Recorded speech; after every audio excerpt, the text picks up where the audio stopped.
Berarti Yesus itu adalah Allah. Ya. Ya. Kenapa dia disebut anak Allah? Karena dia adalah firman. Kenapa dia disebut firman? Karena dia adalah anak tunggal Allah. Jadi apakah Yesus Tritunggal? Iya. Bukan dong. Oh, Yesus itu adalah salah satu dari hipostasis Tritunggal. Karena firman itu bersama-sama dengan Allah. Kamu tahu nggak siapa Allah di situ? tahu. Nggak tahu? Tahu. Siapa kira-kira? Allah Bapa. Coba. Oke, coba buka 1 Korintus 8 ayat 6. Sorry, 1 Korintus 6 ayat 8.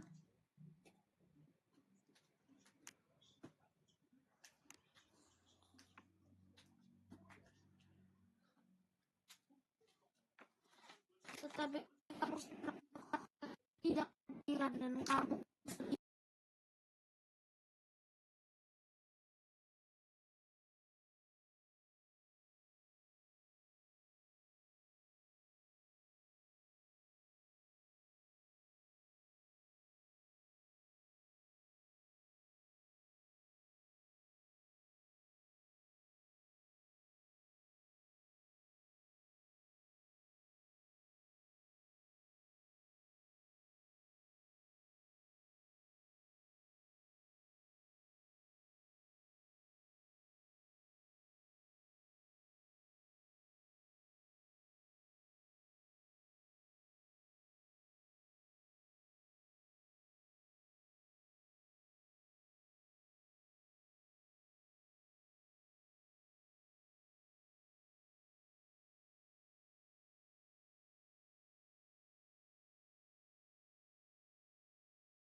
yang olehnya segala sesuatu telah dijadikan dan karena dia kita hidup. Berarti kalau di Yohanes 1 ayat 14 dia dikatakan anak tunggal Allah, berarti Bapa sama anak sama atau tidak? Tidak.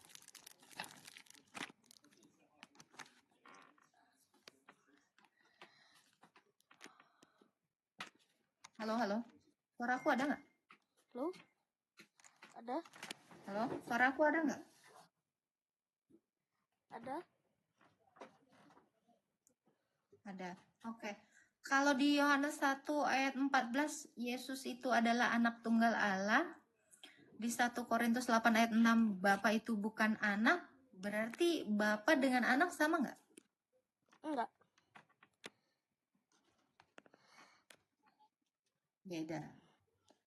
Jadi, apakah Yesus adalah Tritunggal?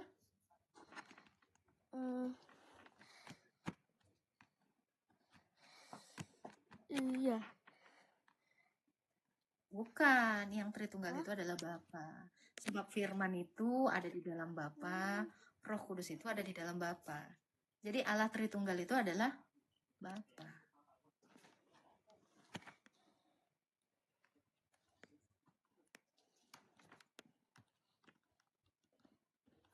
Udah paham di sini? Ya. Oke. Jadi kalau saya tanya, Yesus itu Bapa atau anak? Anak. Anak. Apakah Yesus itu adalah Bapa? Bukan. Iya. Oke, Kan jelek dengan saya nih. Iya, bukan. Oke. Jadi kalau gitu, siapa Allah kita? Apakah Bapa atau anak?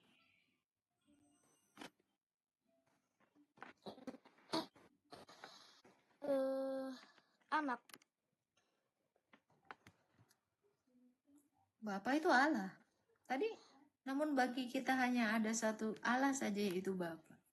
Lalu anak itu, firman itu juga disebut Allah. Jadi baik anak maupun Bapa adalah satu Allah. Makanya Yesus mengatakan, aku dan Bapa satu. Karena firman itu keluar dari Sang Bapa. Jadi Yesus itu adalah Allah, Sang Bapa adalah Allah, Roh Kudus itu adalah Allah. Ketiga realita ini, Bapa, Firman, dan Roh ini dalam satu hakikat Allah. Itu disebut Tritunggal. Gimana? Udah paham sampai sini?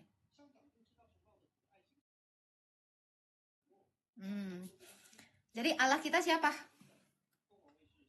Bapa. Bapa dengan firman dan rohnya. Ya. Itulah Allah kita. Jadi kalau ditanya siapa Allahmu? Allah Tritunggal. Siapa Bapa itu? Allah. Yesus itu apa? Firmannya Allah. Gitu. Oke. Halo, Laskar. Halo. Oke. Kalau Yesus menjadi manusia,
ada yang kamu mau tanyakan kepada saya?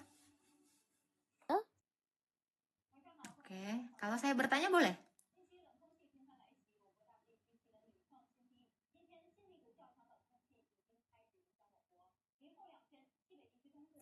Laskar. Oke. Cuman mau belajar aja sih. Iya, bagus. Jadi kira-kira apalah tujuan Bapa mengutus anaknya ke dunia, menjadi manusia anaknya itu? Untuk menebus dosa manusia, karena upah dosa adalah maut, dan itu neraka, dan harus Tuhan sendiri yang datang. Menebus dosa. Menebus artinya apa? Kayak apa ya? Aku sebelum sih. Jadi sebenarnya dosa yang ditebus atau kita yang ditebus? Kita. Berarti Yesus datang untuk menebus kita dari dosa, bukan menebus dosa kita. Ya. Nah, jadi next, kalau ditanya apa tujuan Bapa mengutus anaknya? Untuk menebus kita dari dosa. Atau untuk menyelamatkan manusia dari dosa, kematian, dan iblis. Gitu. Jadi lain kali jangan dikatakan, Yesus ngapain ke dunia ini. Jangan lagi dibilang menebus dosa, menebus manusia. Paham ya?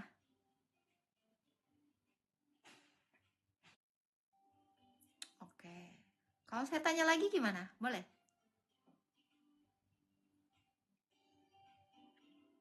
Turun aja, aku mau istirahat. Tapi kamu keren ya. Kayaknya kamu udah bisa deh berapologetika. Kamu umur berapa?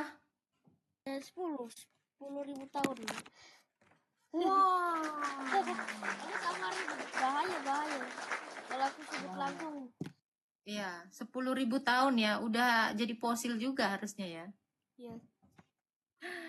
Ya, bagus-bagus. Jadi tinggal diperbaiki aja diksinya dan jangan terlalu terburu-buru. Kalau sudah bisa membedakan apa itu Allah Tritunggal, siapa itu anak dan bapa, maka kamu akan lebih mudah sekali memahami ayat-ayat di dalam Alkitab. Thank you ya, Laskar ya. Tapi saya juga biasa ada ayat-ayat Al-Quran yang biasa juga saya tahu. Wih,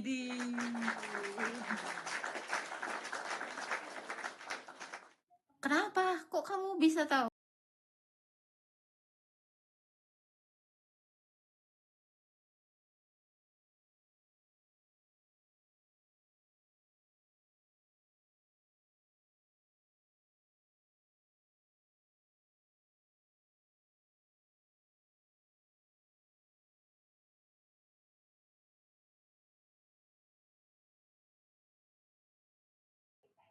Oke.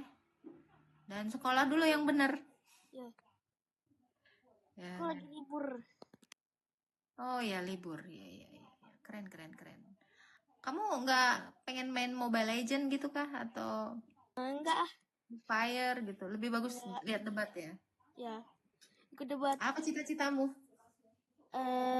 Pendeta, apologet dan pengusaha bisnis. Wih, keren.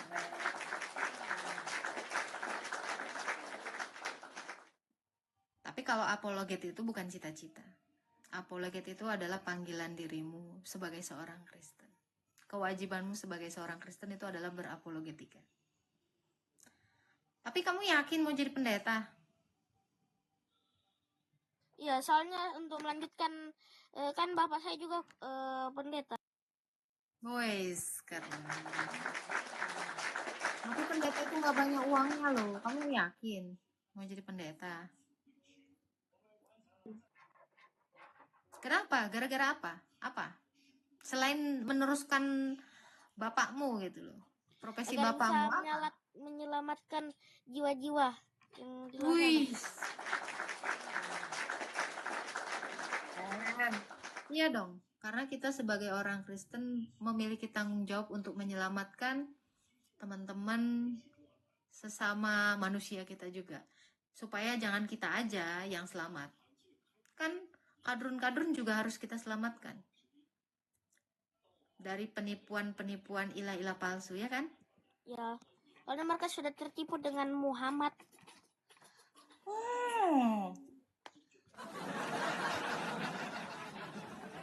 Parah banget. Jangan. Iya sih. Jangan seperti itu. Nanti bahaya.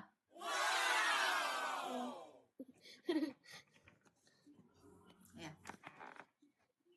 Kira-kira kamu mengasihi Tuhan Yesus nggak? Mengasihi. Dengan cara apa kamu mengasihi Tuhan Yesus? Berdoa, baca Alkitab, dan berapologet salah satunya juga ini. Yes. Keren. Memang harusnya seperti itu. Tapi berhubung kamu masih kecil, kamu belum boleh ya. Jangan dulu. Kamu simpan aja dulu ilmumu sampai banyak. Belajar yang benar. Tapi bagus ya motivasimu ya, ingin menyelamatkan banyak jiwa. Memangnya Tuhan nyuruh kamu menyelamatkan jiwa? Itu kan kewajiban kita sebagai orang Kristen. Di mana ayatnya? Yang benar, mana ada?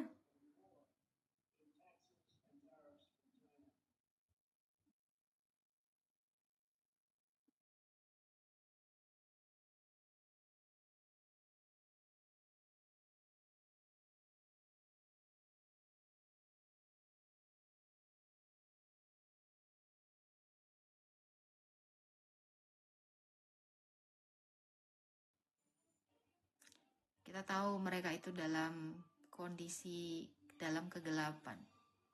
Jadi mereka belum tahu mana yang benar, mana yang enggak. Jadi apa yang harus kita lakukan? Memberitakan yang benar. Tapi kamu percaya nggak sih setelah Yesus ada nabi lain?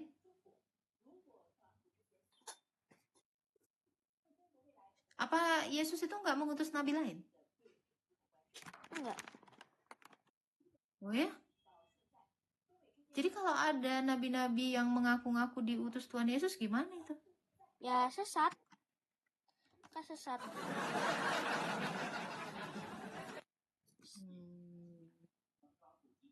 Ya, bagus. Kamu di sekolah suka debat ya? Enggak. Ya biasa Nanti sih. kamu bisa udah jadi pendeta. Tapi Kamu biasa bisa jadi disuruh asyhadu gitu. Oke, karena kamu anak pendeta, kamu bisa nggak berdoa di depan 630 orang? Bisa. Ayo kita berdoalah. Berdoa untuk apa? Berdoalah untuk supaya apologet Kristen itu tambah keren. Ya. Berdoa untuk keamanan dunia. Dan Yesus, semoga apologet tambah berkembang dan banyak jiwa diselamatkan di Indonesia ini, dan semoga warga Indonesia bisa diedukasi oleh apologet Kristen dan banyak jiwa yang terselamatkan oleh apologet dalam nama Bapa, Putra dan Roh Kudus.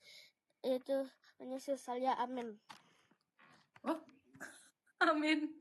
Itu kan Kalau udah berdoa dalam nama Bapa, Putra dan Roh Kudus, amin. Jangan yaitu Yesus dong.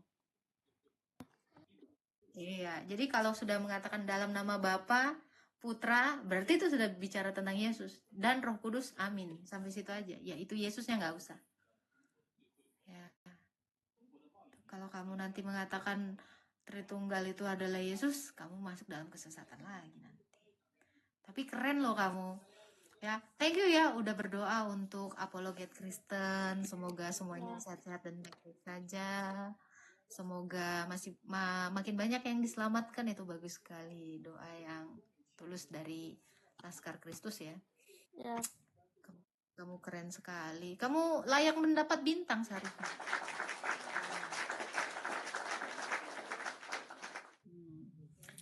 Oke, ada lagi yang mau kamu sampaikan? Ayahnya masih ada di situ? Ada lagi keluar. Siap. Ya udah ya. Dadah. Ya.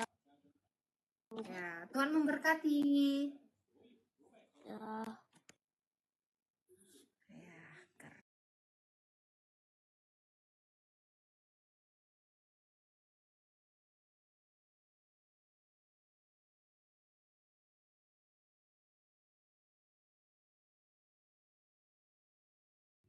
Ada yang di bawah. Kita doakanlah supaya jangan terpapar wanes. Selamat malam, Bu. Selamat malam. Ya. Perkenalkan, saya Jackson Stompul. Ya, silakan mau bertanya apa, Pak? Bukan bertanya sebenarnya sih. Yang sering saya dengar begini, pernyataan daripada non Agate ini tentang Allah Tritunggal itu artinya sangat benar lah ya. Tapi aku pernah gini, bukan curhat sebenarnya, tapi pernah mengalami kesaksian diri lah, maksudnya gini. Aku pernah bermimpi gitu ya. Jadi di dalam mimpi ini seolah-olah saya ini tidak terarah dan tidak punya tujuan. Bimbang lah di dalam mimpi ini. Jadi saya lihat orang Kristen dengan khusyuk menjalankan Natal. Lalu saya lihat di sebelah kiri dengan khusyuk saudara kita Islam ini menjalankan puasa. Akhirnya timbul keraguan di dalam mimpi saya ini, mana mereka berdua ini yang benar seolah-olah gitu. Akhirnya saya ambil Ada niat mau masuk Islam? bukan. Supaya saya jelaskan dulu maksudnya non. Jangan terlalu panjang katanya, langsung ke intinya. Nah, sehingga pendek ceritanya saya meninggalkan, saya menadah ke atas di dalam mimpi ini, menadah, lalu saya lihat bintang banyak di atas ya. Mimpi itu hanya bunga tidur, Pak. Hah? Mimpi itu hanya bunga tidur. Bukan Bu. Artinya gini, ini seolah-olah jadi kesaksian dalam diri saya gitu Itu ya. tidak bisa dijadikan kesaksian karena tidak ada yang melihatnya selain Anda. Iya, justru itu yang perlu saya jelaskan ke non Agatha maksudnya. Nggak perlu sebenarnya, karena mimpi setiap orang itu sah-sah aja. Saya juga tadi malam mimpi. Bukan maksudnya non gini. Saya tidak menyalahkan apa yang non jelaskan, semua itu benar dan saya secara iman Kristen saya menerima itu. Kan non Agatha Nggak ada mengatakan hubungannya dengan menyalahkan. Enggak, maksudnya bukan. Anda naik ke room saya ini mau ngapain ini ceritanya nih? Mencoba minta tanggapan daripada apa yang non Agatha jelaskan, maksudnya tentang Allah Tritunggal tadi. Sementara Hubungannya di dengan dalam, mimpi Anda? nah, saya melihat bintang lalu turun tiba-tiba, artinya saya ketemu Tuhan lah ya di dalam mimpi ini. Ketemu Tuhan? Iya, saya udah 2 kali ketemu Tuhan. Ya gimana lah rupa Tuhan itu? Nah, yang saya lihat seperti Yesus disalib itu. Kayak gimana lah rupanya? Jadi yang saya lihat itu seperti yang disalib itu, tapi artinya mirip Enggak, seperti itu. rupanya Tuhan Yesus ini kayak gimana? Saya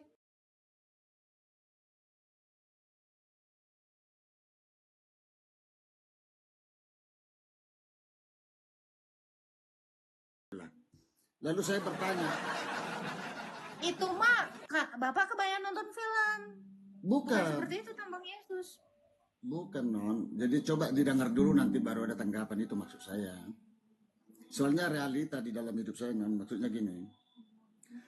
Lalu saya bertanya, walaupun di dalam mimpi saya itu saya udah tahu kok kayak Tuhan Yesus ya kan gitu kan. Nah, lalu saya Dari tanya, mana kamu tahu itu Tuhan Yesus? Emang kamu udah pernah sebelumnya ketemu Tuhan Yesus? kan saya bilang kan ada gambarnya tadi. Loh, gambar Ada yang kamu lihat itu gambar yang kayak gimana? Di saat Tuhan Yesus tersalib maksudnya. Loh, itu yang disalib itu pemain film.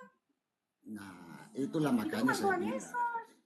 Jadi Makanya saya bilang, kapan kamu ketemu Tuhan Yesus sehingga ketika kamu mimpi, kamu memastikan itu Tuhan Yesus. Itu bukan Tuhan Yesus itu. dari pengakuannya non maksudnya. Lalu dia menjawab Yesus tuh saya, ngomong aku Tuhan Yesus gitu. akulah Tritunggal kata dia tuh. Lalu aku jawab, Yesus Tritunggal. dengarlah ini dulu, lagi makanya jangan dulu dipotong non maksudnya. Terserah Iya, istilahnya. gini Pak. Anda mengatakan gini, saya tidak menentang apa yang kamu jelaskan. Itu masalah, nggak masalah bagi saya. Iya. Dan kalaupun Anda menentang, Anda mau menentang dengan apa? Bukan, maksudnya saya menerima penjelasan non Agatha itu semua benar, itu maksud saya. Cuman Terus hubungannya apa? saya bermimpi, kan kata non tadi bahwa Yesus bukan Tritunggal. Nah, memang Yesus bukan Tritunggal. Iya, makanya Sesuai saya dengan yang bilang. diajarkan Rasul. Karena gini Pak, Rasul itu nggak pernah bilang Yesus itu Tritunggal. Saya percaya apa yang dikatakan Rasul. Kenapa? Karena Rasul beneran ketemu Tuhan Yesus. Tidur sama Tuhan Yesus. Makan dengan Tuhan Yesus. Kalau Anda kan nggak tahu siapa. Kapan hari Anda dengar melihat langsung Tuhan Yesus? Makanya saya katakan, ketika Anda mengatakan Yesus adalah Tritunggal, ini kacau. Loh, untuk apa saya dengerin kayak gini? Ini kan udah salah. Ini adalah hal yang salah. Yang kalian itu harus memahami ini, gitu loh. Tuhan Yesus itu tidak pernah mengaku dia adalah Allah Tritunggal. Tuhan Yesus itu tidak pernah mengaku dia adalah Bapa. Rasul-rasul juga tidak pernah menjelaskan seperti itu. Mimpi Anda mau menjelaskan demikian pun saya lebih nggak masuk lagi. Gitu. Jadi jangan pernah berpatokan terhadap mimpi. Karena Yesus itu sudah nyata di depan orang-orang Galilea dan dia hidup di antara manusia. Yesus itu bukan mimpi. Jadi kalian tidak perlu menemukan Yesus dalam mimpi kalian yang terobsesi dari film-film yang diperankan oleh artis-artis. Itu bukan Yesus. Yesus itu matanya nggak biru. Siapa yang bilang Yesus itu matanya biru? Tahu dari mana kalian? Siapa bilang Yesus itu rambutnya blonde? Itu hayalan orang.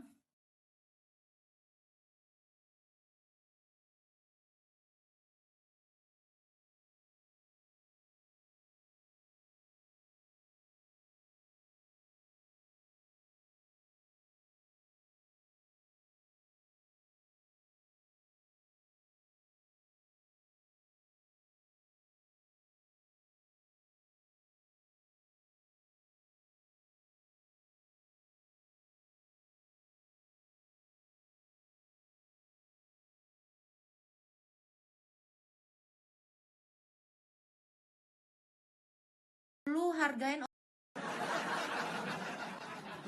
lu nggak mau. Yang pasti-pasti aja lah. Hargai orang loh. Kamu menghargai nggak mimpi orang yang di goa? Kalau kamu tuntut saya menghargai mimpi dia, kamu juga harus nuntut saya menghargai mimpi orang yang aku nabi. Saya nggak mau. Gici, sorry, karena iman saya tidak dibangun atas mimpi, tetapi iman saya dibangun atas kesaksian para rasul. Kalau kalian terus-terusan menghargai mimpi orang, lama-lama kalian ke doktrin mimpi. Hanya orang masuk Kristen dari mimpi, ya iya makanya kacau. Ya. Banyak orang yang memberi kesaksian, saya bilang stop kalian bermimpi. Apa bedanya kalian dengan pemimpi-pemimpi lain? Gitu loh. Yesus itu sudah nyata. Galatia 6 ayat 1. Bukankah? Bahkan dibilang Galilea itu orang bodoh lagi.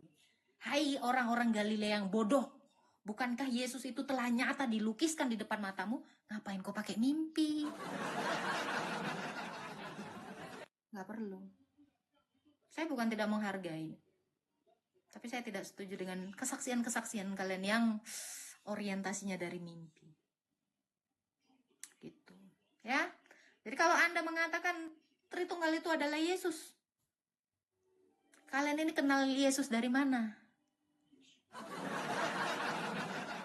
Mohon maaf, saya kenal Yesus dari para rasul. Selain dari para rasul, Galatia 1 ayat 8 sampai 9. Kalau ada orang memberitakan Injil yang lain, terkutuk. Saya nggak mau dikutuk. Kalau kalian mau mendengarkan Injil, yaitu Yesus itu dari orang-orang yang selain dari para rasul, kalian tertipu.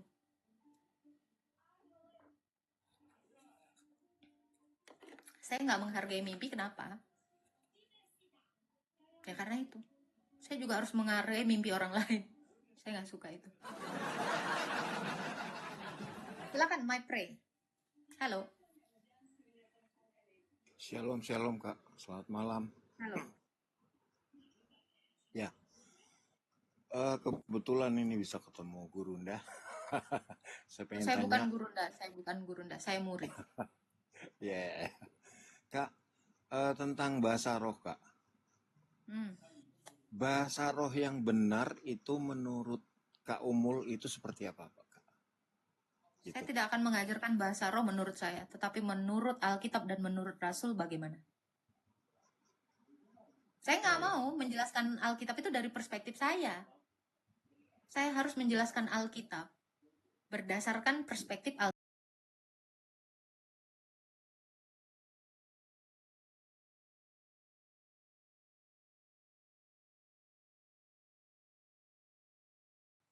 Dari 1 Korintus 14, bahasa roh itu adalah kita, roh kita itu berbahasa kepada Allah yang sifatnya rahasia tidak didengarkan oleh manusia.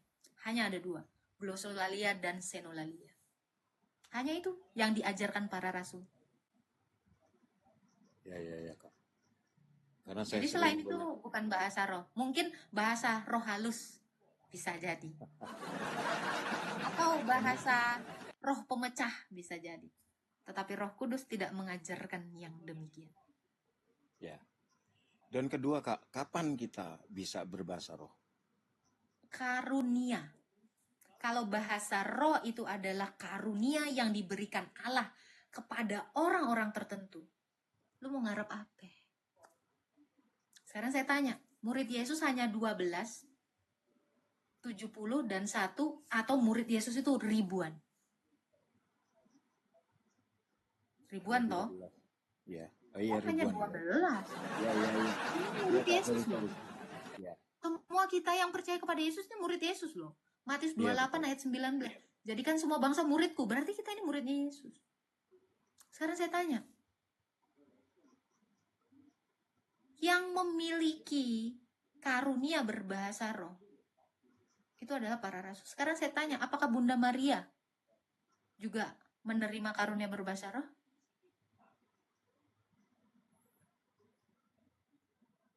Nerima nggak? Kayaknya enggak ya, Kak. Terus kamu siapa minta-minta bahasa roh? Oke. Kenapa rasul itu diberi karunia berbahasa roh atau kemampuan untuk berbahasa asing selain dari bahasa yang mereka lazim gunakan di Galilea?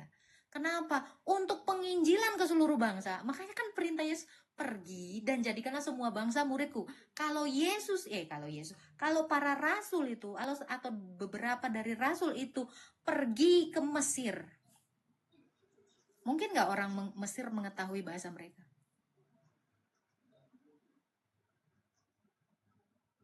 Mungkin nggak? Kayaknya nggak mungkin. Untuk itulah kenapa Roh Kudus itu mencurahkan kuasa berbahasa roh. Supaya rasul yang biasanya bahasa Yunani pakai bahasa Koptik. Waktu dia ke Roma, Rasul Paulus itu hanya bisa bahasa Yunani. Tetapi dia begitu ke Roma, dia pakai bahasa Latin.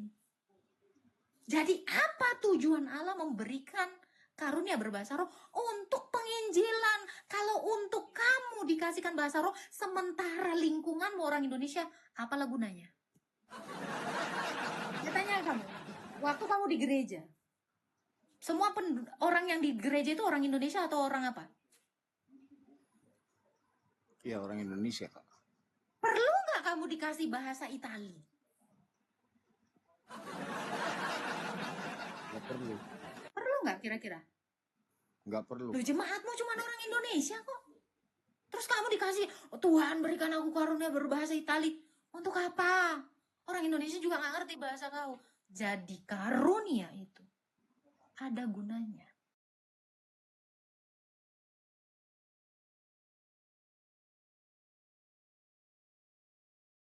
Yang terbangun oleh kuasa Roh Kudus tadi. Terus kalau kamu kasih bahasa Itali, bukannya terbangun, itu semuanya pada ngelek. Contoh di HKBP. Itu kenapa nggak dikasih karunia berbahasa roh? Jadi semua jemaatnya bisa bahasa karo gitu. Tapi karena lazimnya di Indonesia ini, bahasanya bahasa Indonesia, semua orang mengerti. Gitu loh. Jadi kalau kamu minta karunia bahasa roh, ya Tuhan, aku ini pendeta di gereja GPKP, kasih karunia aku bisa berbahasa karo, atau umatku ini bisa berbahasa karo semua. Jadi kamu bahasa karo jadi mengerti. Makanya saya tanya, kamu menanyakan kapan saya diberi karunia itu? Kalau jemaatmu itu semuanya orang Itali, mungkin Tuhan akan memberikan kamu karunia itu dalam penginjilan. Kalau jemaatmu orang Indonesia, terus kamu pakai bahasa apa? Sok atau damang gitu, bahasa Sunda gitu kumaha? Kamu mau bahasa Thailand, oh kap kam tarang tang tang tung tung gitu, sawadikap le gitu, kapun kap gitu, kan aneh. Ya, tidak akan mungkin gitu kan, kecuali memang jemaatmu itu orang Thailand, le, nah nanti kau bisa itu. Nah itu, jadi bahasa roh, karunia berbahasa asing itu berguna atau bermanfaat untuk membangun gereja atau membangun jemaat. Itu yang dimaksud adalah supaya ketika kamu penginjilan mereka mengerti, bukan supaya yang lain-lain. Itu seperti itu Pak Prey. Ya, karena saya sering melihat di gereja aliran karismatik, di GBI, di Pantai Costa, itu mereka menyelingi dengan bahasa roh, Kak, dalam penyembahan. Itu kalau menurut Terus Kak Omul, ada jemaat yang ngerti nggak bahasa itu? ya jelas aja nggak ada yang ngerti Kak. Nggak Ya ada yang ngerti. udah. Kata Rasul Paulus di dalam 1 Korintus 14 ayat 9, kata-katamu, ucapanmu itu sia-sia di udara. Itu kata Rasul Paulus, bukan kata saya. Kata Alkitab. Baca 1 Korintus 14 ayat 9 sampai 10. Kalau kamu menggunakan kata-kata yang tidak jelas, kata-katamu sia-sia di udara. Mungkin nggak kamu membangun jemaat dengan kata-kata yang sia-sia? Nggak akan mungkin Kak. Ya udah. Ya Kak. Oke Kak Omul, terima kasih. Kak. Paham Kak. Iya. Dasarnya saya sudah Aman. paham. Terima kasih Kak. Terus dalam pengurapan Tuhan Yesus memberkati. Satu hal yang mau saya kasih ayat untuk kamu. Janganlah kamu bersukacita atas roh-roh itu keluar dari orang yang kerasukan. Tetapi bersukacitalah karena namamu tertulis dalam kitab kehidupan. Iya Kak. Yes, saya setuju. Ya, Tuhan memberkati. Tuhan berkati.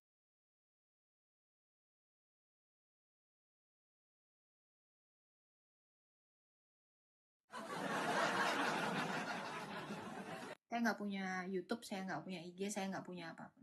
Saya cuman live di sini. Gitu ya. Jadi teman-teman ya, ini bukan penjelasan dari diri saya, tapi penjelasan para rasul sesuai dengan yang tercatat di dalam Alkitab. Gitu. Oh, siaran ulang apa siaran langsung? Kalian nggak usah nonton siaran ulang, karena saya hadir setiap hari untuk kalian. Oke. Baik. Ada lagi yang mau bertanya? Oke, Kak Ririn. Boleh naik dan bertanya? Boleh. Kita naikin satu-satu ya, Bang ya. Jangan lupa di tap-tap ya, teman-teman ya. Ini aman ya? Sinyal ya. Puji Tuhan. Halo, Shalom, Ririn. Kak. Shalom. Shalom, Kak. Mau tanya, Matius 16 ayat 28. Bacakan. Aku berkata kepadamu, sesungguhnya di antara orang yang hadir di sini ada yang tidak akan mati sebelum mereka melihat Anak Manusia datang sebagai Raja dalam kerajaannya. Nah, itu yang tidak akan mati itu siapa ya, Kak ya? Penasaran. Ulang lagi, sinyal saya agak putus-putus. Sesungguhnya di antara kamu, Di antara orang yang hadir di sini ada yang tidak akan mati sebelum mereka melihat Anak Manusia datang sebagai Raja Yohanes. dalam kerajaannya. Yohanes. ya, Itu itu ada Rasul dalilnya? Yohanes. Ada dalilnya nggak, Ada Kak? dong. Ada dong. Di mana? Jadi Mau Rasul tahu. Yohanes ini tidak mati sampai Yesus itu datang dalam kerajaannya. Coba kamu baca Wahyu 1 ayat 17 sampai 18. Wahyu 1 Ayat 17 sampai 18.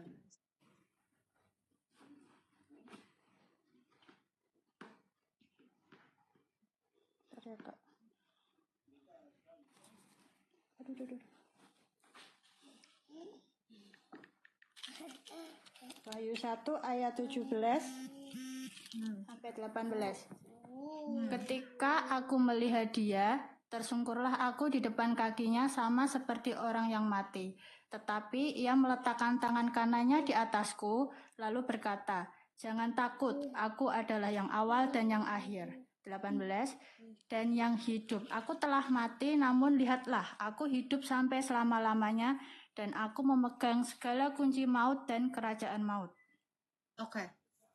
Dikatakan sesungguhnya salah satu dari antara mereka ini tidak akan mati sampai dia melihat aku datang dalam kerajaanku. Di situ Yesus memegang kunci kerajaan maut. Dia raja atas maut itu.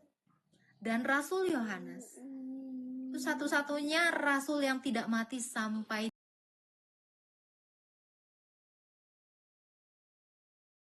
sejarahnya ini di dalam buku Sinaksarion. Jadi siapakah salah satu dari antara murid Yesus yang tidak mati? Itu adalah Yohanes. Rasul Yohanes, bukan Nabi Yohanes ya. Terus itu matinya kenapa, Kak? Yang Yohanes itu? Dia mati akan kehendaknya sendiri, keinginan sendiri. Rasul Yohanes itu minta dikuburkan. di dalam usianya yang sudah sangat tua. Oh, oke Kak. Iya. Oke. Kan dikatakan tidak akan mati sampai dia melihat aku datang Anak dalam manusia. kerajaanku. Betul nggak? Betul ya. Nah itu. Di situ, di Pulau Patmos, Yesus itu mendatangi Rasul Yohanes. Dan di situ dikatakan apa Rasul Yohanes? Dia tersungkur kan? Iya, tersungkur. Iya. Jadi siapa dia itu? Salah satu yang tidak mati sampai Yesus itu datang kepadanya yaitu Rasul Yohanes. Oke Kak. Ya, top. Oke Kak, udah itu aja, penasaran soalnya. Terima kasih Kak. Ya, Tuhan Ya, memberkati. Tuhan memberkati. Ini ada yang nge-spill Simeon. Simeon itu sudah melihat Tuhan Yesus waktu bayi. Gimana sih?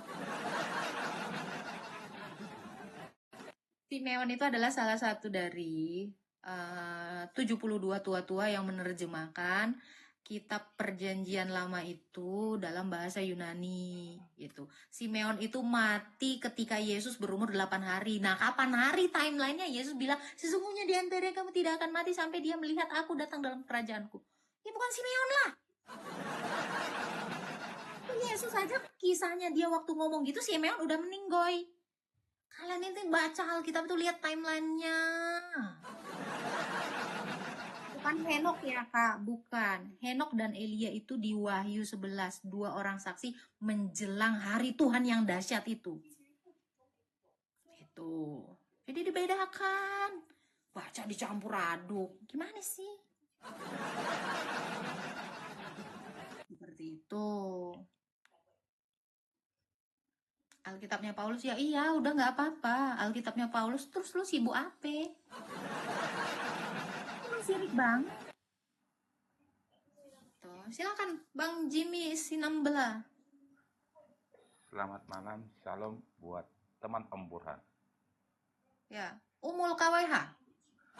Susah saya mengatakannya. Di sini Umul KWH atau Mulan di bawahnya. Masak air akun yang lain lagi. Oh, Mulan. Teman Mulan aja lah, Om Mulan. Burhan lain lagi di Mulan. Bennett kalau temennya Om Burhan. Yang penting saya sudah follow semuanya.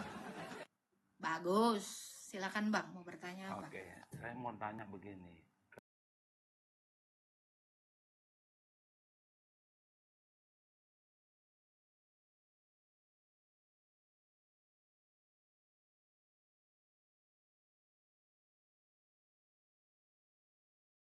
Malam, ketetapan puasa itu diwahyukan Tuhan atau cuma perintah buat Nabi atau juga untuk pengikutnya gitu loh? Puasa itu ajaran. Esther itu puasa 3 hari dalam konteks apa dulu? Saya nggak Dia tahu. kan puasa untuk nazarnya, betul? Ya, Oke. Musa, terus siapa lagi kamu bilang? Tuhan Yesus. Kenapa Elia. berpuasa 40 hari? Itu diajarkan juga kepada kita. Lah situ kenapa?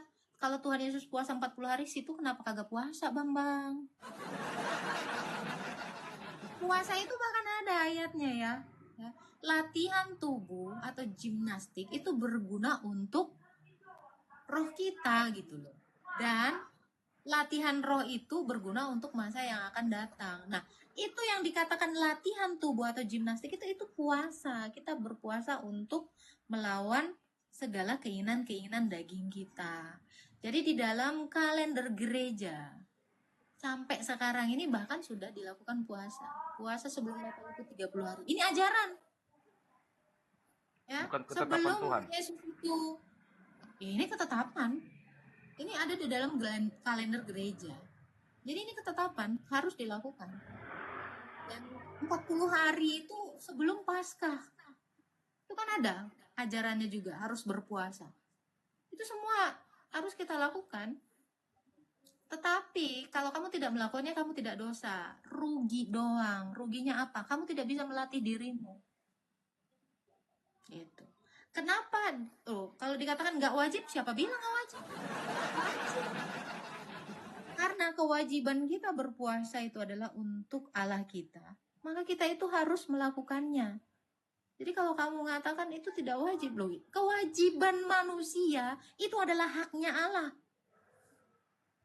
Kok bisa dibilang kita nggak memberikan haknya Allah gitu? Wajib. Jadi kita itu harus berpuasa. Esther itu dalam konteks dia bernazar. Kalau nggak Puasa-puasa salah, itu memang diajarkan. oke. Kalau nggak salah untuk Nehemia itu 2 kali seminggu katanya gitu ya. Iya, itu juga catur dasa, Rabu dan Jumat. Gereja juga melakukan itu, saya juga melakukan itu. Itu 2 kali nazar. dalam seminggu. Bukan nazar juga, itu memang penting. Itu bukan hanya sekedar nazar. Puasa Rabu dan Jumat itu memang dilakukan oleh gereja. Lalu hari Minggu sebelum Ekaristi itu juga berpuasa. Itu yang Jadi dinamakan puasa catur dasa. yang ketetapan Tuhan itu yang berapa hari sebenarnya? Semuanya, semua itu adalah ketetapan Tuhan. 40 hari itu sebelum Paskah. Sebelum penyaliban Yesus, ya, itu kita berpuasa. Itu selama 40 hari. Nah, Natal itu 30 hari. Ini kita sedang masa Advent, sedang masa puasa ini. Lalu puasa harian atau mingguan ya. Rabu dan Jumat 2 kali dalam satu minggu. Itu juga kewajiban kita.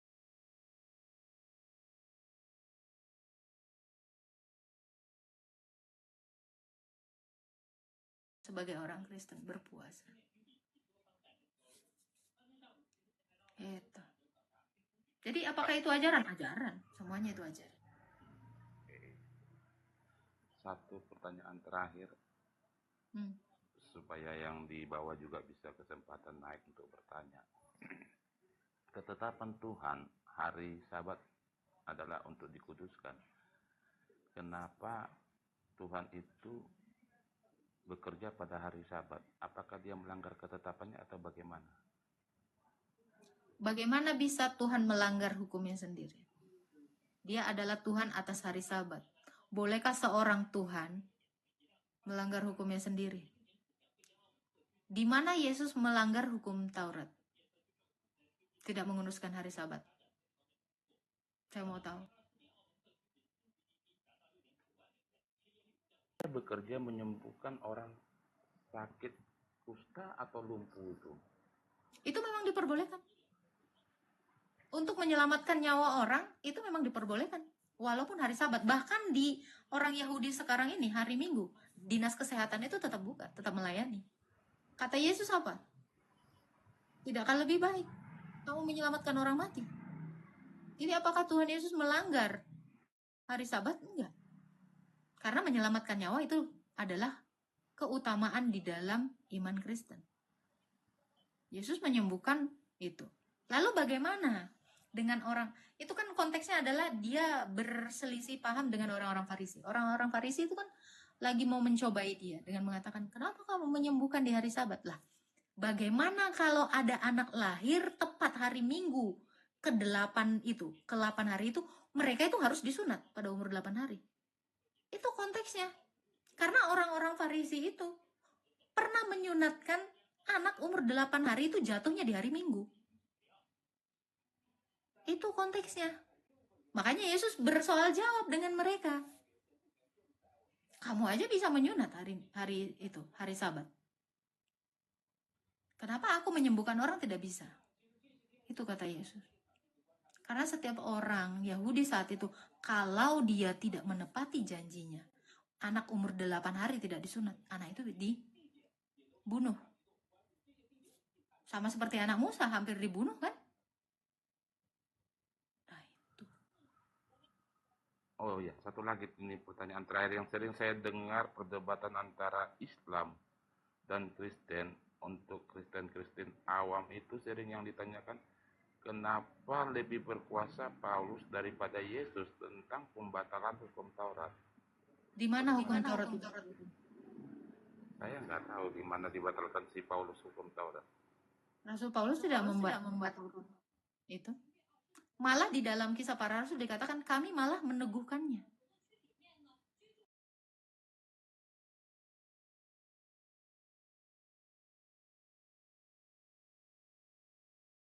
Batalkan itu adalah segala ketentuannya.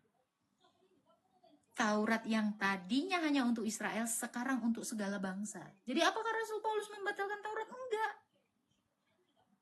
Tetapi Taurat itu sudah digenapi, sehingga ketentuannya yang tadinya untuk Israel, kini untuk segala bangsa. Ya ada Rasul Paulus itu membatalkan. Karena apa? Hukum Taurat itu sudah ditaklukkan oleh Tuhan Yesus. Lalu apa yang dibatalkan? Orang hukum Tauratnya udah takluk sama Yesus? Coba baca Galatia 4 ayat 4.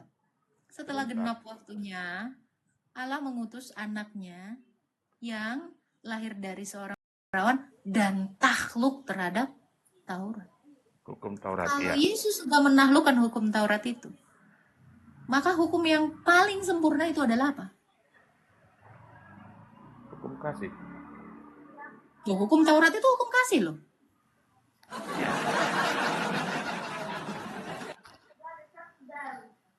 Loh, kan hukum kasihilah Tuhan Allahmu dan kasihilah sesamamu. Di dalam Taurat itu kan semua hukum kasih. Kamu harus mengasihi Allah dan mengasihi manusia. Itulah hukum yang utama dan terutama di dalam kitab Taurat. Jadi hukum kasih itu yang hukum Taurat. Kenapa dikatakan ketentuannya itu dibatalkan? Karena kalau satu dari seluruh hukum Taurat itu tidak digenapi, semuanya batal. Tetapi karena Yesus telah menaklukkannya, satu kamu tidak genapi, kutukan itu sudah dipatahkan oleh Tuhan Yesus di kayu salib. Makanya dia mengatakan apa? Seluruh surat utangmu itu udah kupaku di kayu salib. Jadi kamu tidak lagi terbebani oleh hukum Taurat yang kalau tidak kamu lakukan semuanya jadi batal. Karena Yesus sudah menggenapinya. Bukan artinya hukum Taurat itu dibatalkan. Kutukan itu yang dibatalkan. Apa kutukannya itu? Dari 10 perintah, satu enggak. Maka semua ini akan batal. Contoh ya, kamu tidak menguruskan hari Sabat. Maka semua yang kau lakukan ini semuanya gagal. Kamu berdosa. Kamu harus memberikan kurban tebusan untuk ini. Jadi karena Yesus sudah menggenapinya, sudah mematahkan kutukan yang tidak bisa dilakukan manusia ini, sehingga hukum Taurat ini tidak lagi tergantung siapa pelakunya, melainkan tergantung oleh Tuhan Yesus. Jadi kalau ada yang dibilang hukum Taurat nggak dipakai lagi, adanya hukum kasih. Loh, hukum Taurat itu hukum kasih. Jangan membunuh. Kalau kamu tidak membunuh, kamu mengasihi sesamamu toh. Mengerti. Iya, jangan bersaksi dusta. Artinya kamu mengasihi sesamamu dong, dengan tidak berbohong. Jangan menyembah ilah lain. Artinya kamu mengasihi Allahmu. Jadi seluruh hukum Taurat itu yang hukum kasih. Gak ada yang gak hukum Taurat di situ. Itu semuanya hukum kasih. Hukum Taurat itu adalah hukum kasih. Cuman ya itu tadi kutukannya ini yang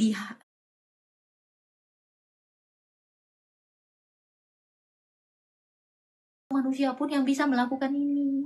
10 hukum Taurat Ya itu. Tuhan Yesus. Baik. Betul. Saya mengerti. Dan tadinya hukum Taurat ini hanya untuk bangsa Israel, kini berlaku untuk semua orang yang percaya kepada Yesus. Baik. Kan tadinya Terima untuk kasih. Israel. Emangnya Mesir itu dapat hukum Taurat? Nggak tahu. Orang Arab itu tahu hukum Taurat? Nggak tahu. Ini berlaku Taurat ini untuk orang yang ikut Yesus. Jadi apakah hukum Taurat dibatalkan? Tidak. Yang dibatalkan itu adalah ketentuannya. Makanya kamu baca Galatia 3 ayat 13. Galatia 3 ayat 13 itu. Apa yang dibatalkan dari situ? Coba kamu baca. sebentar ya. Galatia 3 ayat 13. Kristus telah menebus kita dari kutuk hukum Taurat dengan jalan menjadi kutuk karena kita, sebab ada tertulis, terkutuklah orang yang digantung pada kayu salib. Jadi yang dibatalkan itu kutukan hukum Taurat itu, bukan hukumnya. Coba sekarang saya tanya, kalau Taurat itu tidak dipakai, saya tanya, perintah salah satunya adalah jangan membunuh, kamu masih membunuh nggak? Iya, betul. Jangan membunuh kan?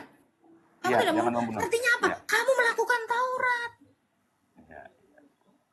Oke, jangan berzina. Apakah kamu sekarang ini ini berzina dengan bebas. Itu yang sebelah. Jangan bawa semua. Kamu nggak berzina kan? Ini Iya, berarti masih benar. hukum Taurat kan yang kamu pakai kan? Pasti. Masih toh? Masih. Iya, jadi paham segini. Sampai sini ya. Jadi ketentuannya itu yang dihancurkan. Kutuknya Bukan itulah berarti hukumnya. yang dibatalkan gitu. Ketentuannya. Nah ini ya. Ketentuannya. Jadi kami bukan membatalkan hukum Taurat, melainkan meneguhkannya. Ayatnya coba kamu baca Roma 3 ayat 31. Sebentar. Jika demikian, adakah kami membatalkan hukum Taurat karena iman? Sama sekali tidak, sebaliknya kami meneguhkannya. Apa bilang Taurat dibatal? Ini Roma loh. Roma ini adalah surat Rasul Paulus.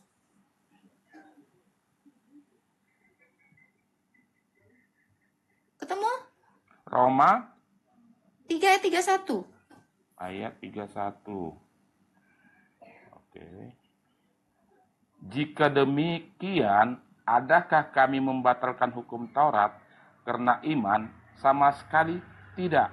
Sebaiknya kami meneguhkannya. Sebaliknya.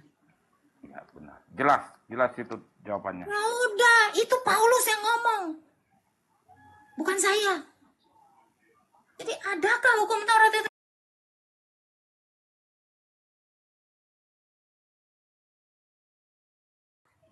Udah jadi nggak berlaku. Siapa orang yang ngajarkan kayak gitu? Tarik sini pun jewer kupingnya itu. Ada di VT-nya itu. Sekarang hukum yang dipakai itu bikin hukum Taurat, tapi hukum kasih botol. Hukum Taurat itu hukum kasih. Iya.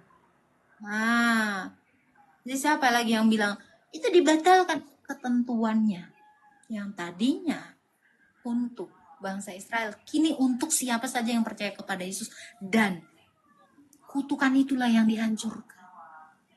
Karena apa? Karena Yesus sudah menggenapinya. Yang tadinya kalau satu nggak dilakukan semuanya gagal, sekarang karena adanya Yesus, sekalipun kamu berdosa, tapi kamu minta ampun, maka kamu tetap melakukan hukum Taurat itu. Gitu. Ada paham? Paham. Jadi terima kasih atas penjelasannya. Jadi saya kasih ayatnya begini. Apakah dengan mengatakan kebenaran kepadamu, aku telah menjadi musuhmu?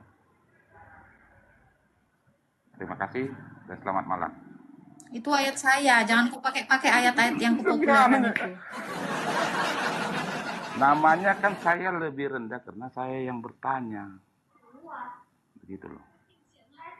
Terima kasih Bulan. Nggak ada lagi, sudah cukup. Cukup itu aja. Hah? Apa? Masa putus-putus di sini, apa pertanyaanmu? Nggak ada lagi, cukup. Jadi saya memberi kesempatan buat Kristen yang ada di bawah lagi untuk naik supaya bertanya.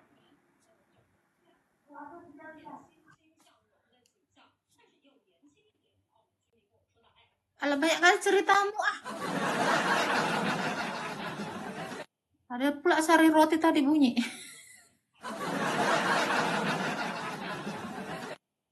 Oke, thank you ya Pak Jimmy ya. Jadi seperti itu. Jadi kalau kalian sudah tahu yang benar, lakukan.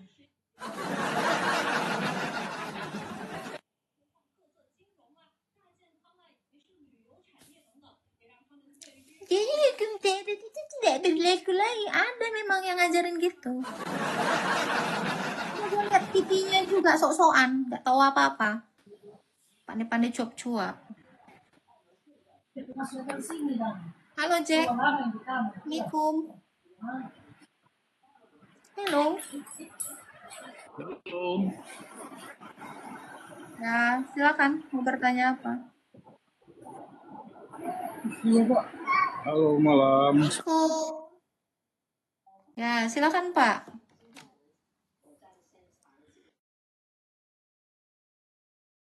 Hilang. Ada si BAB di bawah saya itu, kata dia, piti saya. Buang pitimu.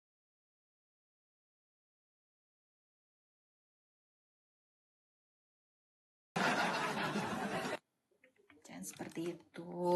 Ya kan? Kok meninggal dia? Udah dikubur. Naik lagi Pak. Kok terjerembab pula kau Pak? Naik, Pak. Kirim permintaan Pak. Dunia sepi tanpa iblis. Oke, MG. Minyak goreng, silakan. Malam, Kak. Salam. Ya, selamat pagi. Silakan. Ya, aku mau nanya, mungkin pengetahuan aku masih awam nih, Kak.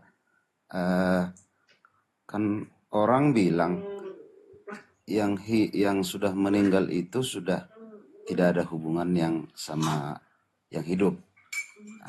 Kalau saya lihat dulu kan banyak orang-orang kita, orang Kristen lah yang saya bilang, terutama di daerah di kampung, ada itu memanggil roh.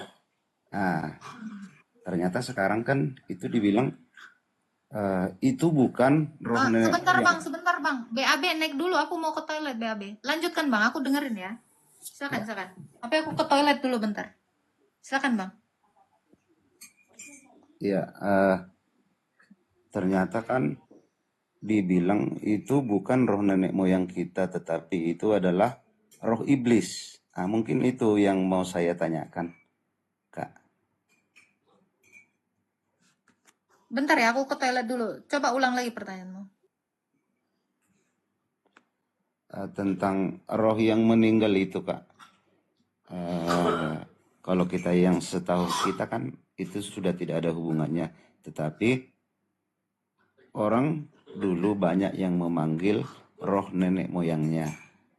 Dan sekarang itu dibilang kan bahwasanya kalau yang kita panggil itu datang ternyata itu bukan roh nenek moyang kita. Itu adalah roh iblis yang menyerupai nenek moyang kita. Bagaimana penjelasannya, Kak?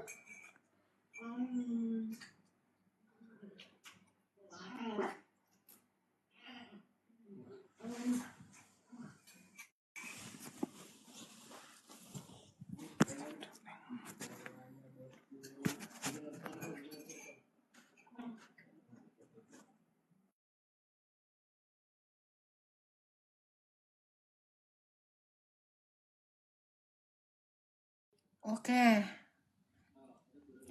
Halo. Ada suara saya? Oke. Saya jelasin ya. Kalau Anda mengatakan orang yang sudah mati tidak ada lagi hubungannya dengan kita, lalu Tuhan Yesus itu untuk apa mati dan bangkit?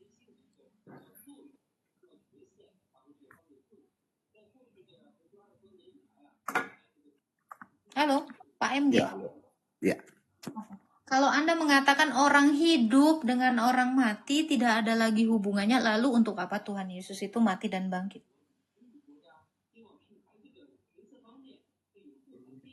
Itu mungkin 11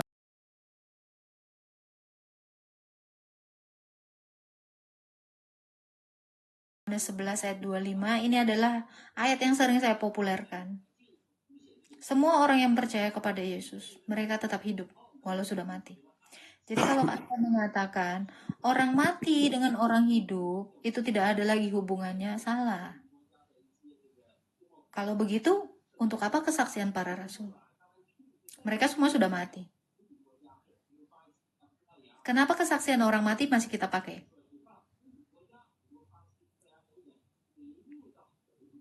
Di dalam Alkitab, itu kan kesaksian orang-orang mati. Kalau Anda bilang orang mati tidak lagi ada hubungannya dengan kita, kenapa kita pakai kesaksiannya para rasul dan para nabi? Berarti masih ada dong hubungannya kan? Betul nggak? ya, tapi ini kan kesaksian mereka waktu semasa hidup mereka ya, Kak ya, salah nggak? Kalau begitu mereka ini mati semuanya.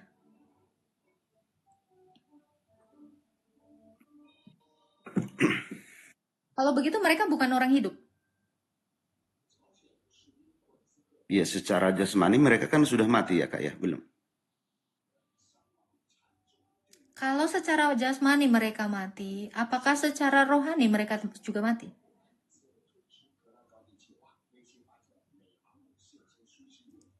Yohanes 11 ayat 25. Akulah kebangkitan dan hidup. Barang siapa percaya kepadaku, mereka tetap hidup walau sudah mati. Percayakah engkau akan hal itu? Itu pertanyaan Yesus. Percaya nggak? Ya, percaya. Berarti apakah orang hidup dengan orang mati tidak ada lagi hubungannya di dalam Kristus?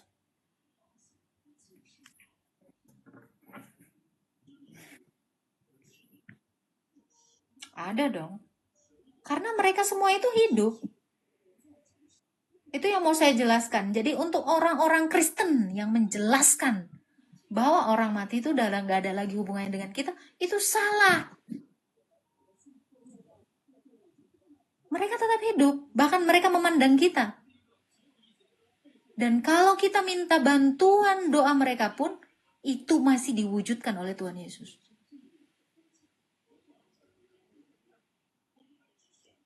Jadi pernyataan kamu dengan mendengarkan pengajaran orang hidup dengan orang mati, itu tidak ada hubungannya, itu salah. Itu yang pertama.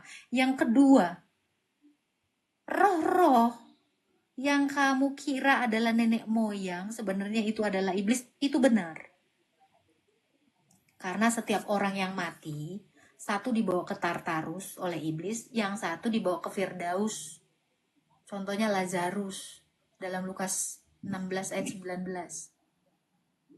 Semua orang yang sudah mati ini dibawa ke Tartarus atau ke Firdaus. Gak ada yang gentayangan. Yang gentayangan itu adalah iblis yang menyerupai roh-roh orang yang sudah dibawa ke Tartarus atau ke Firdaus ini. Itu adalah manipulasi si jahat. Seperti itu penjelasan yang benar. Ya, berarti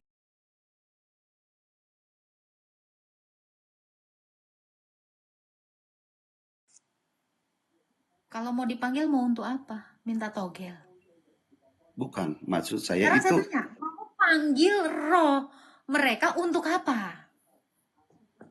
Gunanya apa? Kamu mau memeluk roh? Berkangen-kangenan dengan roh? Gimana caranya? bukan, Kak. Maksud saya gini. Banyak orang yang bilang bahwasanya yang kita panggil itu kita panggil roh nenek moyang, ternyata datang kata orang itu adalah iblis yang menyerupai nenek moyang kita, ya kan? Nah, Betul, tapi karena itu tadi setiap orang yang mati, rohnya itu udah diikat di Tartarus, yang satu di Firdaus. Nah, iya, dari Firdaus sana turun untuk apa? Tetapi kalau dikatakan kita yang di dalam Kristus dengan orang yang sudah mati, kita masih terhubung. Dengan orang-orang kudus kita masih terhubung, kita masih bisa meminta bantuan mereka. Justru mereka lebih dekat dengan Tuhan Yesus sehingga mereka bisa mendoakan kita. Jadi tentang orang-orang yang nggak bisa manggil roh nenek moyang, nggak bisa. Siapa kamu? Manggil-manggil roh nenek moyang untuk apa juga? Apa edanya gitu loh. Jadi itu adalah setan. ya Setan karena yang menyerupai. saya lihat pernah saya baca juga, Kak. Ada yang tertulis itu mungkin di raja-raja mungkin ya. Si Saul pernah menyuruh penyihir memanggil roh Samuel. Berarti dalam logika saya, roh orang meninggal itu berarti masih bisa dipanggil. Cuman sekarang ini orang bilang roh orang meninggal itu udah nggak bisa dipanggil. Saya cuma sebenarnya itu emang bisa apa enggak? Itu aja mungkin penjelasannya. Karena saya baca di mana ya, kebetulan saya lagi di luar. Cuman pernah ceritanya itu setelah si Saul itu merasa terancam dulu, dia menyuruh penyihir untuk memanggil roh Samuel. Dan di situ Samuel berkata itu, Tuhan Allah juga sudah undur daripada kamu. Kira-kira seperti itu. Si Saul merasa sangat ketakutan karena setelah berbicara dengan roh Samuel. Jadi di situ bukan dikatakan roh yang menyerupai Samuel, tapi dikatakan di situ roh Samuel. Makanya itu yang jadi pertanyaan saya, Kak. Apakah emang mereka itu masih bisa? Itu sebenarnya pertanyaan saya, Kak. Apa pertanyaannya apa? Berarti roh itu sebenarnya masih bisa dipanggil ya? Nggak ada. Kamu mau baca konteksnya itu.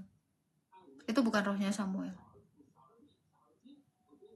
Oh berarti, tapi di situ ditulisnya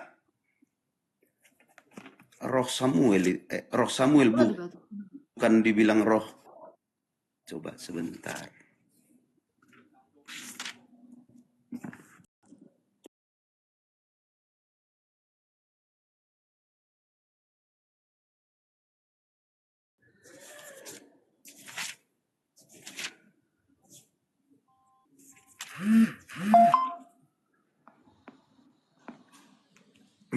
Sebentar, Kak.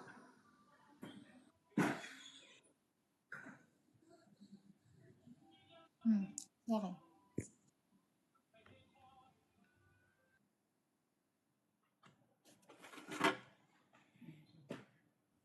Suara saya putus-putus nggak, Pak? Silakan, Pak. Silakan. Enggak, Kak. Coba dibaca.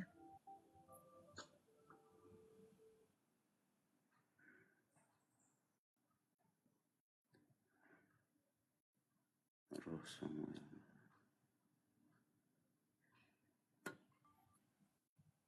Kadang kita itu perlu memahami konteks dan membaca itu harus berhati-hati.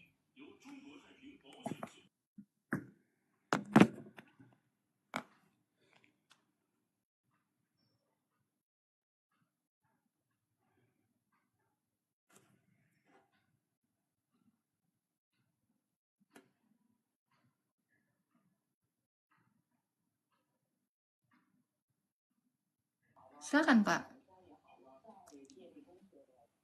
Sebentar, Kak, aku lagi cari. Soalnya aku lagi di luar ini, Kak, nggak bawa itu.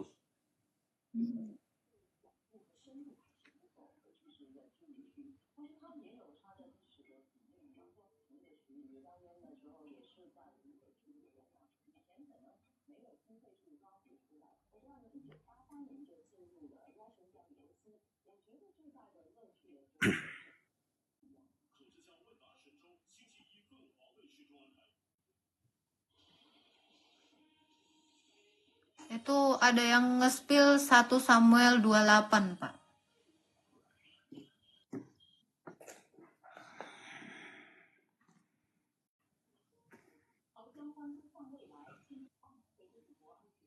Silakan, Pak.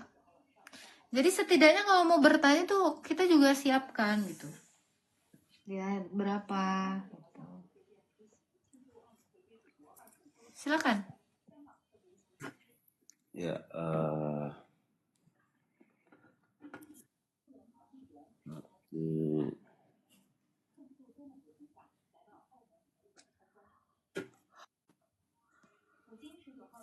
Silakan. 1 Samuel 28 mulai dari ayat 11 dibaca katanya itu. nih 1 Samuel 28 ayat 11. Dari Sesudah ayat 1 itu, lah baca. Dari ayat 1 lah baca. ayat 1-nya perikopnya ini Saul di Endor. Pada waktu itu orang Filistin mengerahkan tentaranya untuk berperang melawan orang Israel. Lalu berkatalah Akis kepada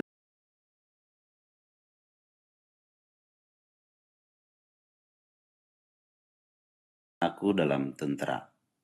Jawab Daud kepada Akis, baik, engkau akan tahu apa yang dapat diperbuat hambamu ini. Lalu Akis berkata kepada Daud, sebab itu aku mengangkat engkau menjadi pengawalku sendiri sampai selamanya. Adapun Samuel sudah mati, seluruh orang Israel sudah meratapi dia dan mereka telah menguburkan dia di Rama, di kotanya. Dan Saul telah menyingkirkan dari dalam negeri para pemanggil arwah dan roh peramal. Orang Filistin itu berkumpul, lalu bergerak maju dan berkemah dekat Sunem. Saul mengumpulkan seluruh orang Israel lalu berkata, mereka berkemah di Gilboa.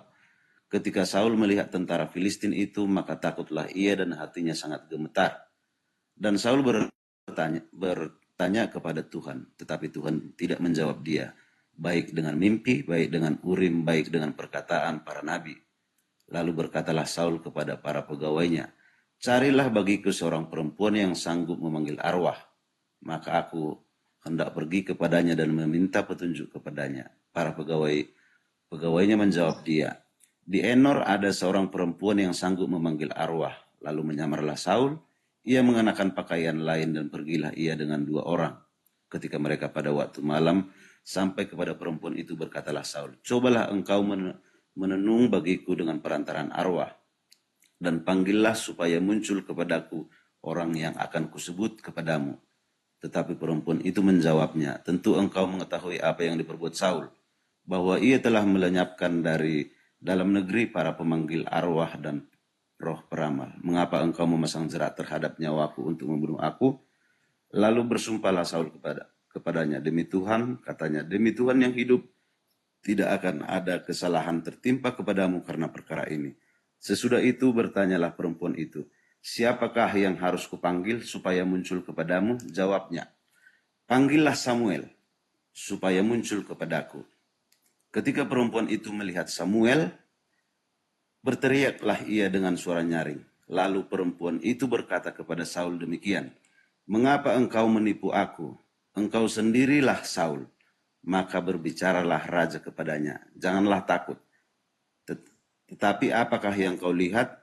Perempuan itu menjawab Saul, aku melihat sesuatu yang ilahi muncul dari dalam bumi. Kemudian bertanyalah ia kepada perempuan itu, bagaimana rupanya? Jawabnya, ada seorang tua muncul, berselubungkan jubah. Maka taulah Saul bahwa itulah Samuel. Lalu berlututlah ia dengan mukanya sampai ke tanah dan sujud menyembah. Sesudah itu berbicaralah Samuel kepada Saul, mengapa engkau mengganggu aku dengan memanggil aku muncul?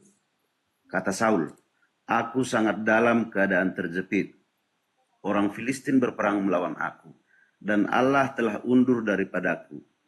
Ia tidak menjawab aku lagi, baik dengan perantaran nabi maupun dengan mimpi. Sebab itu aku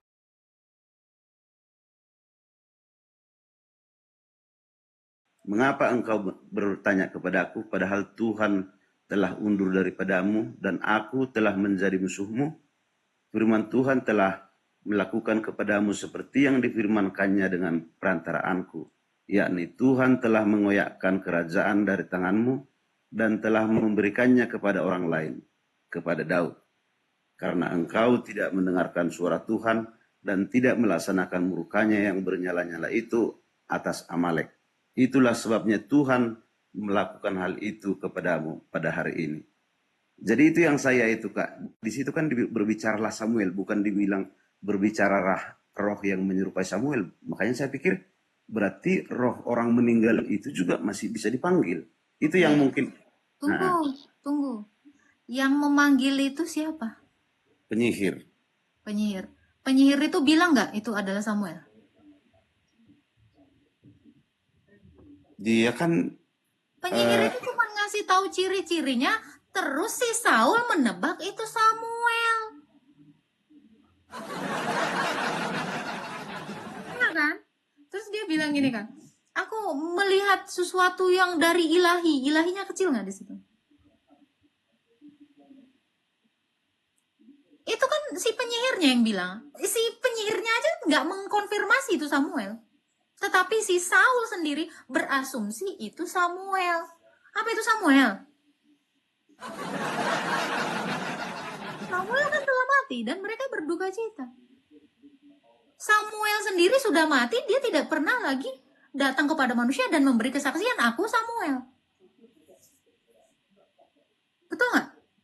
Iya, tapi di ayat 15-nya ini kan Kak dibilang gini, sesudah itu berbicaralah Samuel kepada Saul. Karena yang dianggap si Saul itu Samuel. Betul nggak? Gitu ya. Coba kamu baca sekali lagi. Samuel aja udah ngomong gini ya. Orang yang dipanggil itu aja ngomong gini kan. Allah telah undur daripadamu. Mm-mm. Masihkah itu Samuel? Itu adalah arwah-arwah itu. Berarti yang datang ini berarti bukan roh si Samuel ini ya Kak ya? Bukan. Sekarang begini. Kalau itu adalah arwahnya Samuel, mungkin nggak Saul melihat arwah? Mereka hanya menduga-duga kan?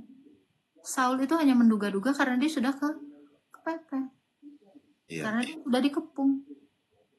Dukun itu tadi mengatakan, aku melihat roh ilahi. Dukun itu tahu dari mana itu ilahi? Karena tidak ada Roh Kudus pada dukun itu. Bagaimana dia bisa mengenali itu adalah dari ilahi?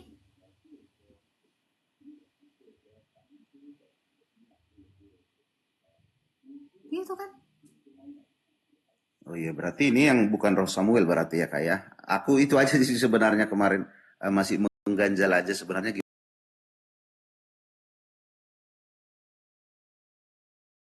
Begini, sesuatu yang sudah mati, kecuali Allah itu sendiri, seperti Lazarus, Tuhan Yesus itu sendiri yang membangkitkannya.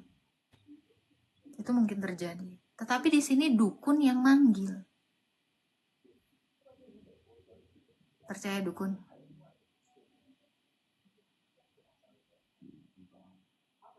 Gimana? Iya sama dukun nggak percaya sih Kak. Mungkin nggak dukun melihat yang ilahi? Kalau menurut saya sih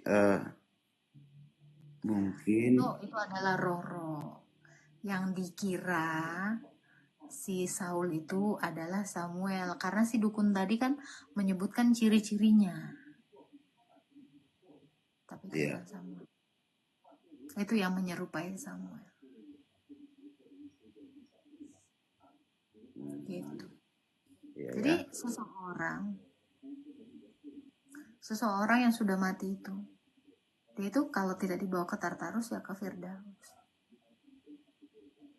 Itu aja. Oke Kak, makasih banyak Kak penjelasannya Kak. Ya, itu hanya anggapan si Saul. Dukunnya sendiri nggak mengkonfirmasi itu siapa. Bahkan dukunnya nggak kenal kan. Iya. Gitu. Oke. Kak. Aku sih karena itu aja sih kemarin itu karena dibilang di situ di tulisannya itu bukan roh yang menyerupai Samuel, tapi Samuel berkata. Aku mikirnya lah ini kok Samuel sendiri yang berkata. Aku pemikiran aku sih kemarin ke situ Kak. Ya, karena kan si Saul udah manggil itu Samuel, bahkan dia menyembahnya kan. Iya benar. Mungkin nggak seorang raja menyembah nabi. Gitu. Gitu ya. Seperti itu Pak MD. Oke Kak. Kan? Udah, makasih banyak ya Kak ya, Tuhan berkati Kak.